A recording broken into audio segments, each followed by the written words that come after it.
Hey everybody, you got Eric Worrell here with RentPrep.com, and this is episode 33 of Ask a Property Manager here with Andrew Schultz. How you doing today, Andrew? Good. How are you today? Oh, I'm doing pretty swell. I'm enjoying myself. And for those of you who don't know, Andrew, what do you do? Why are you the person that I always ask the questions to and you answer them? Sure. We should do an episode where I ask you questions and you answer them. That's a fun As long idea. as you give me the answers, I'm fine with that. Yeah, right. So I'm an associate broker with Realty Edge here in Buffalo, New York. We manage about 120 doors across the Western New York region. Been doing property management for about 10 years now, actually. I looked at a calendar the other day. It's coming up on 10 years. Ah, And that's what we do. We manage property on a professional basis, in addition to our traditional listings and sales and some foreclosures every now and again. cool. Well, we got three questions that Andrew picked out here to answer, and these all come from the Rent Prep for Landlords Facebook group. And the first one is coming from Jenny. So Jenny asks, I keep reading confusing or contradictory information on minor children in application and leases. Can you ask for their names? Can you ask how many minors? If so, do you ask on the application? Can you put anything in the lease in regards to minor children? What are your thoughts on this question, Andrew?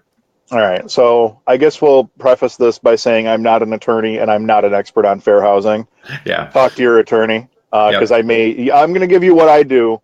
Okay. And I like to believe that that's as compliant as possible, but you never know. I may be overlooking something or doing something wrong. So when we pre-screen, we ask people how many occupants are going to be in the apartment, how many people are going to be living in the apartment. I don't break it down into adults and children. If you break it down into adults and children, you're probably going to be looking at a fair housing violation. So I just ask how many people. More often than not, they will offer up to you how many adults and how many children on their own. And at that point, I just write that down in my notes as to what they had responded when I asked that question. When they come in to look at the apartment, when they get their application and everything, our application, we have to have an application filled out by anyone over the age of 18. So anyone 18 plus has to fill out the application, regardless of whether or not they're going to be contributing to the rent in the household.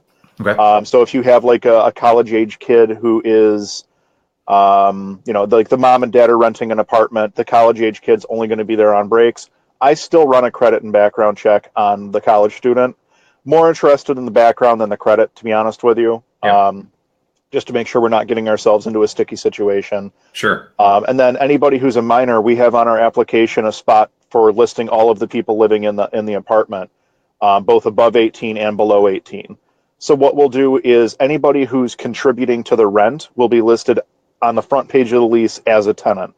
Anybody who is not contributing to the rent, whether it be the 18-year-old college student who's only there a couple weeks out of the year, or the 4 or 5, 6-year-old kids or whatever, we have a separate section later in the lease listing them just as an additional occupant, but not responsible for like the actual rent payments and stuff like that. Okay. That's how we do it. I would like to believe that that's compliant with the fair housing law. I've never had anything come back and, anybody come back and question me on it or anything like that. Yep. But that's how we do it so that we have a full list of occupants for the home. And it's, on a side note, it's a good idea to always have a full list of occupants, whether they be adults or minors, just in case there's a question as to who truly lives in the property. God forbid there's a fire or something in the property and they're looking to find out how many people live in the unit. It's good to have something that you can reference quickly, a rental application, a lease, something like that, so that you kind of have that information at your fingertips. So that's how we do it. And I'd like to think that that's probably about the most appropriate way to go about doing it. Yeah, and one thing to add, when Steve and I went to the home training and here in Buffalo, their attorney spoke with us for a little bit, and he was actually encouraging people not even to, during the rental application process, to accept a driver's license to verify their information. Which is crazy to me. Yeah, but his reasoning for it is the driver's license contains the date of birth. So then it could be implied that maybe you are screening based on some sort of age discrimination, which, take it how you will. Okay, I have a question for you. Now but I don't have the answer. You're going to have to give me the answer. Don't you need a social and a date of birth to run a credit report on someone, credit and background? There's three identifiers. There's your name, your date of birth, and your social security number. So depending on the service you're using, you may need it. At RentPrep, we don't. Okay. But you're going to get more accurate results if you have all three, because let's say you have, a James Smith, and then you're missing the date of birth. Obviously, the social is a little bit easier to track them down, but there can still be issues with databases. So anytime you bring out one of the three identifiers, the chances of a false positive or just they just climb up. Yeah, they increase. Yeah, absolutely. And I'm sure there's other services that if you don't have one of those pieces of information, you just can't run the report. So interesting. Yeah. That's a unique situation. I mean, you want to be able to get the most accurate information possible when you're screening a tenant. So you want those three identifiers, but yeah, I guess I could see where because age is a protected class. So I could see where that could turn into a sticky situation. The craziest thing that we've ever, at least when I've been working around prep, because I've been here about a year and a half, we'll talk about it after a report comes through. It's crazy, but we had one where they were twin brothers. And the one brother had a history and a record, and the other one didn't. So the one who didn't use, and they're identical twins, used his ID, used like all of his information. And we were sitting there and we actually were able to figure it out and called the landlord and let him know what we thought was going on. Right. But, it took a little bit. So there's like some weird, because then the date of birth obviously is the same. Then it was just a different name and social. And I don't know if the brother was in on it, or he just took his brother's ID or what. But you see some crazy stuff. Well, I mean, we had that one, and this is going back a while now. We actually had that one. We screened them with RentPrep. We did our in-house screening, then we sent it to RentPrep for the credit and backgrounds and everything. Everything came back clean. Had a copy of the ID. Photo on the ID matched the guy who handed me the ID to take a picture of it. Everything checked out on this one application. Turns out this guy had stolen his uncle's identity. I don't know how he managed to get an ID showing his photo. Yeah, like a legit New York State license. Those are not easy to fake. Yeah. I have no idea how he managed to pull it off, but he somehow got a legit New York State photo ID with his face on it under his uncle's name.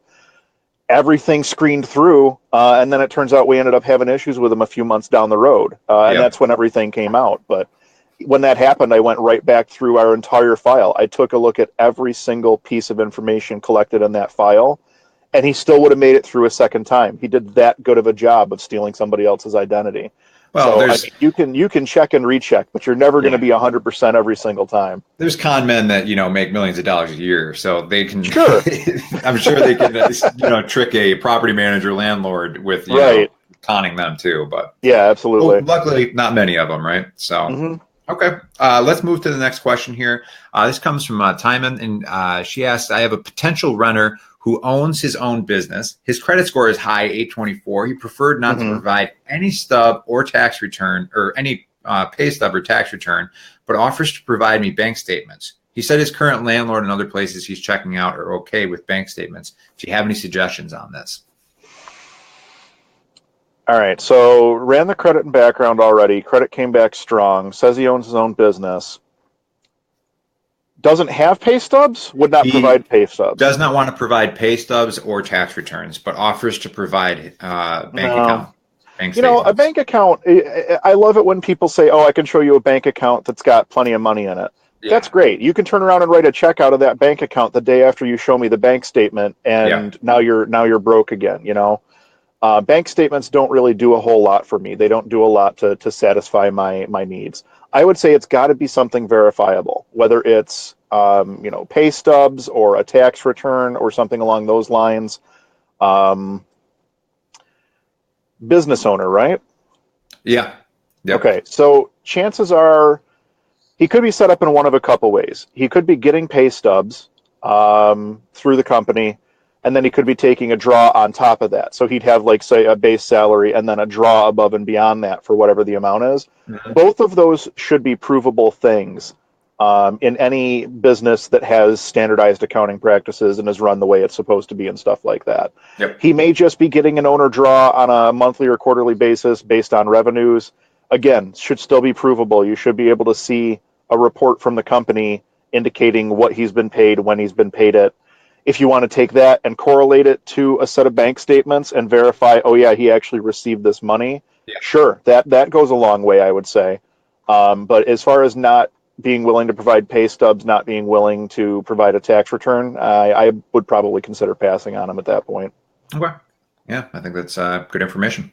All right, let's go to our third and final question. This one came from J. Marie, and she asks, what do you serve someone that's not only out of compliance in their lease, but they have also not paid their increase in rent?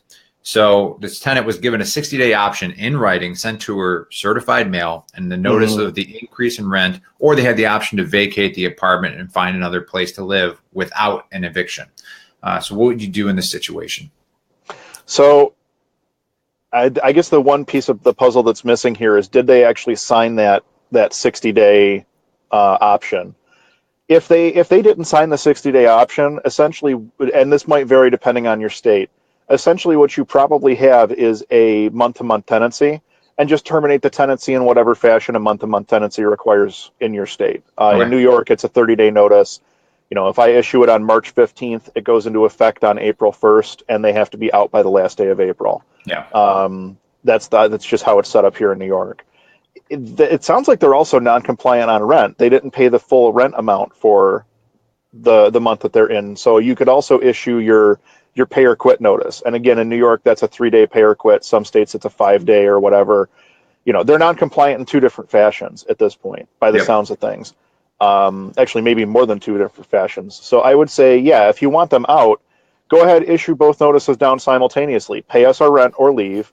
And by the way, even if you pay us the rent, you still need to be out by the end of this month. Yeah. So that's or the end of whatever the term is. That's how I would handle it. So we get probably 1,000 posts a month in the Rent Prep for Landlords Facebook group. And if I was to say there is one common theme, it's kind of this type of question where somebody's asking, what do I do in the situation? The tenant's not following the lease. How do I handle it?